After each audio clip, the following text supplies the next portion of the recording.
नमस्कार मित्रांनो, आपले पुन्हा स्वागत आहे एका नवीन ब्लॉगमध्ये. तर सकाळचे 6 वाजलेले आणि मला आजपासून घ्यायचं आहे, तूप प्यायचं आहे, घृतपान करायचं आहे. ते दाखवतो मी तुम्हाला कसं आहे. तर हे तूप घेतलेलं आहे.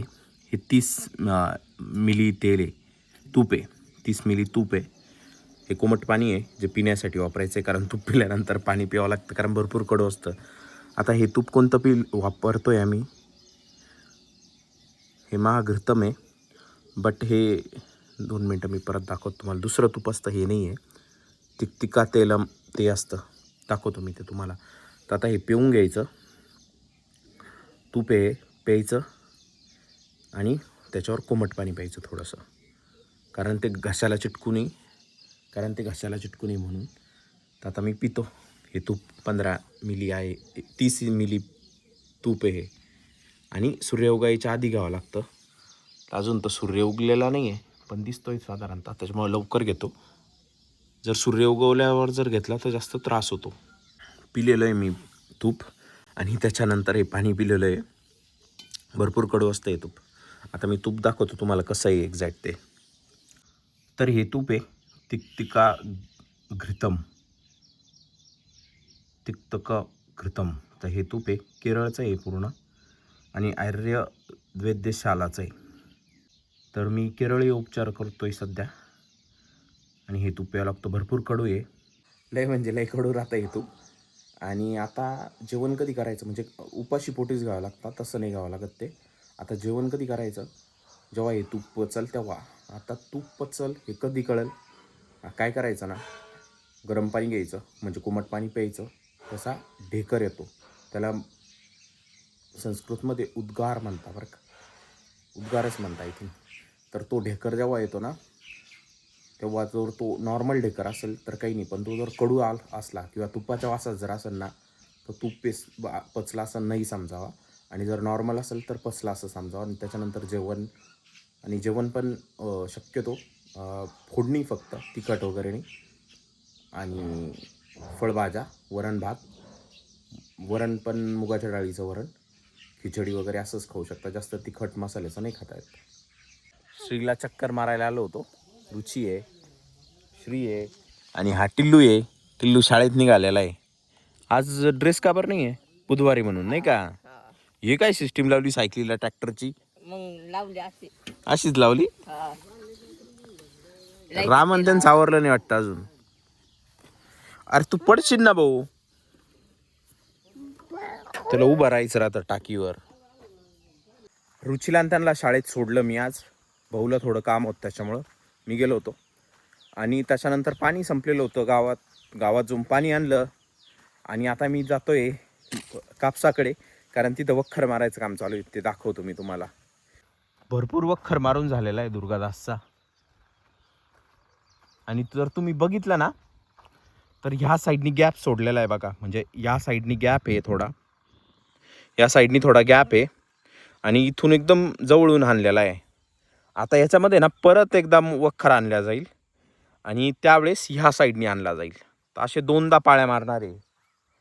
मला पहिलं वाटलं होतं 2 वखर धरले असतील, पण एकच धरलेला आहे. पहिले 2-2 पण धरायचे, म्हणजे त्यांनी पण होत होतं, पण एकाच याच्यात करता येता ये. म्हणजे आता 2 पाळ्या मारणार एकंदरीत. वखर मारल्यावर जमीन एकदम भुसभुशीत होती. अशी काही काही झाडं दबून पण जाता वखर मारल्यावर.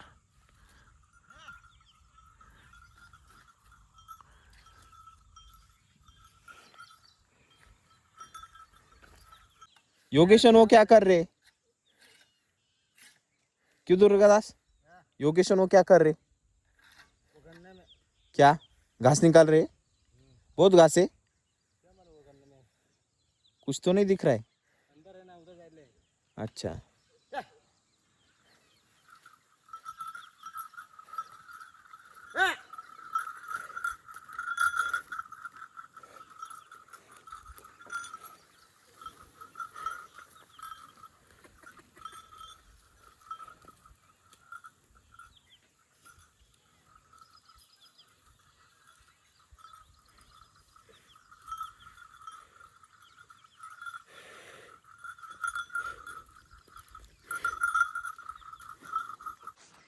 तर मी तुम्हाला सांगितलं होतं की माझा भाऊ आज कामामध्ये तर ते ना लेबर आणलेलं आहे त्यांनी 2-3 जण. तर ते ना सगळेजण ऊस झांबडताय आता. म्हणजे ऊसामधलं जे मोठमोठं गवत आहे ते काढून टाकता येते आणि ऊसामध्येच टाकून देतील.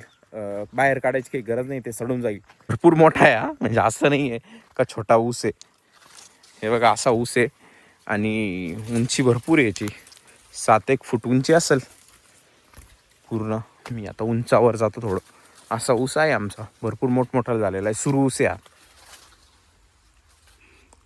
इथपर्यंत ऊस झालेला आहे माझ्या हाईट इतका. 5-1 फुटापर्यंत झालेला आहे तो ऑलरेडी. 5-6 फुटापर्यंत ऊस झालेला आहे आमचा. आणि हा झांबडायचं काम चालू आहे. सुरेश त्यांचं आहे ना सोयाबीन खुरपायचं काम चालू आहे. आणि तुंपा भाऊनी रस्ता बनवलेला आहे सायकल जायला. अरे किचड में फंस जाएंगी. तर इथं सोयाबीन खुरपायचं काम चालू आहे. सुरेश, त्यांची आई आणि केशव यांचं तिघांचं. दुर्गादास तर वक्कर राखतोय. अच्छी हो गई सोयाबीन.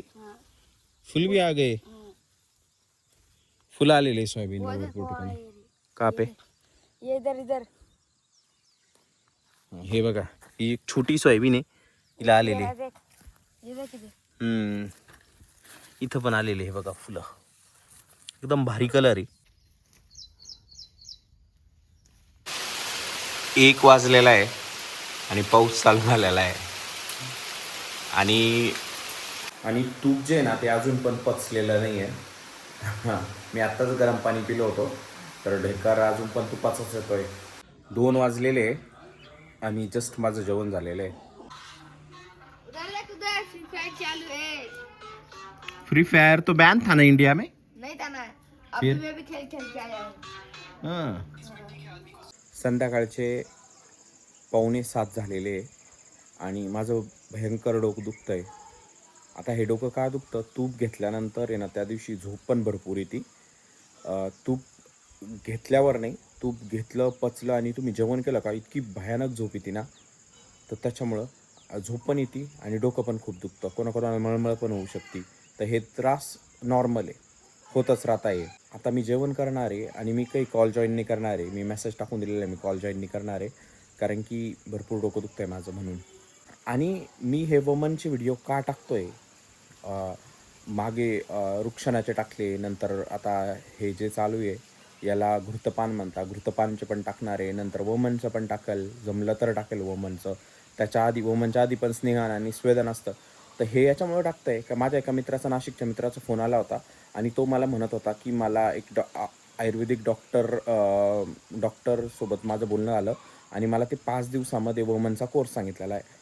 पण माझ्या माहितीनुसार 5 दिवसात वमन होत नाही. वमन म्हणजे असं काही नाही, गेलं तुम्ही आणि वमन केलं आणि झालं असं नाही. त्याच्या आधीची पण प्रोसेस आहे आणि वमन झाल्यानंतर पण 5-6 दिवसाची परत प्रोसेस असते. आणि आधीची प्रोसेस जास्त लेंदी आहे, म्हणजे भरपूर 10 ते 12 दिवसाच्या आधीची प्रोसेस आणि वमन झाल्यानंतर 5 ते 6 दिवसाची नंतरची प्रोसेस आहे. मी पूर्ण दाखवल. आणि भरपूर लोक काय करतात असे लवकर करून टाकतात 5 दिवसात 6 दिवसात, पण ती खूप अशी टाईम कन्झ्युमिंग प्रोसेस आहे, वेळच लागतो त्याला आणि तरच त्याचा चांगला रिझल्ट येतो. म्हणून मला हे सांगायचं होतं की म्हणजे मला दाखवायचं होतं, त्याच्यामुळे मी हे व्हिडिओ काढतो, ॲक्च्युली व्हिडिओ शूट करतो. तर हा होता आजचा व्लॉग. हा व्लॉग तुम्हाला कसा वाटला हे मला कमेंट्स करून नक्की सांगा. जर आवडला असेल तर व्हिडिओला लाईक करा, चॅनलला सबस्क्राईब करा. Thanks for watching. Bye bye.